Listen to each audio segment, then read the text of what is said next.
Здравствуйте, дорогие друзья! Меня зовут Диспембек Расыл. Я живу в Республике Казахстан, в городе Тарас. Учусь я в 41-й многопрофильной гимназии имени Александра Сергеевича Пушкина в 6 Г-классе. Я живу в счастливой и дружной семье, где царят согласие и взаимоуважение. Моего папу зовут Нурлан Пашанович. Он у нас инженер КПА. И работает он в городе Атырау нефтяником. Он у нас очень добрый и справедливый. Он никогда не устает со мной заниматься и часто помогает мне с уроками. Учит правильно пользоваться инструментами. Мою маму зовут Джамиля Анваровна.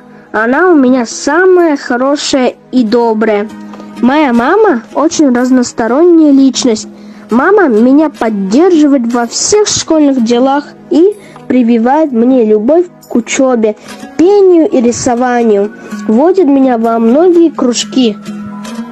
Мы с мамой участвуем во всех моих классных и школьных мероприятиях. Я являюсь призером многих школьных, областных и республиканских конкурсов.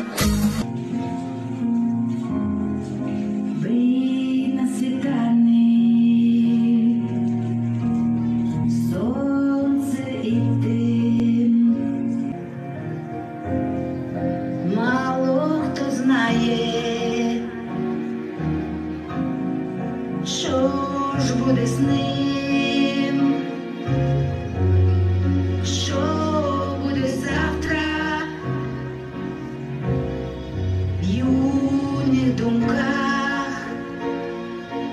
В прошлом году в моей гимназии прошла выставка моих художественных работ, и меня с моим руководителем Абдыкалыковой Назирой Билаловной пригласили сниматься в телепередаче «Туску Тайм».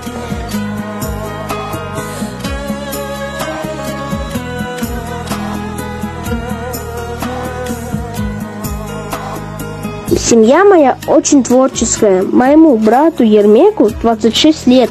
Он работает архитектором в проектном бюро. Моей сестре Айгуле 22 года. Она у нас духовно богатая личность.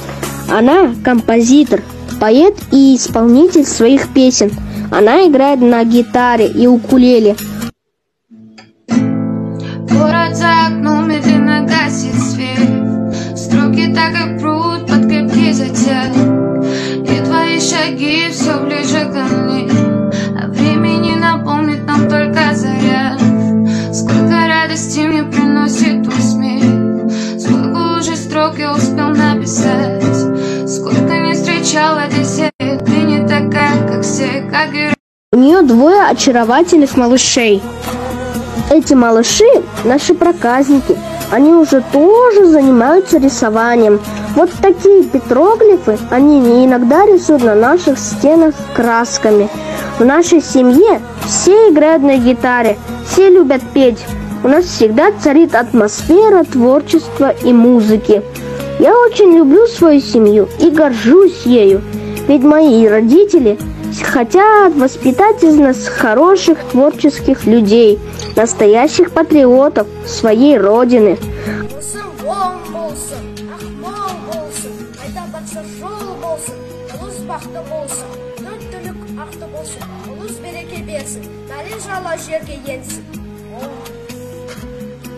Они хотят, чтобы мы шли чистой и светлой дорогой к своим целям и приносили пользу своей стране.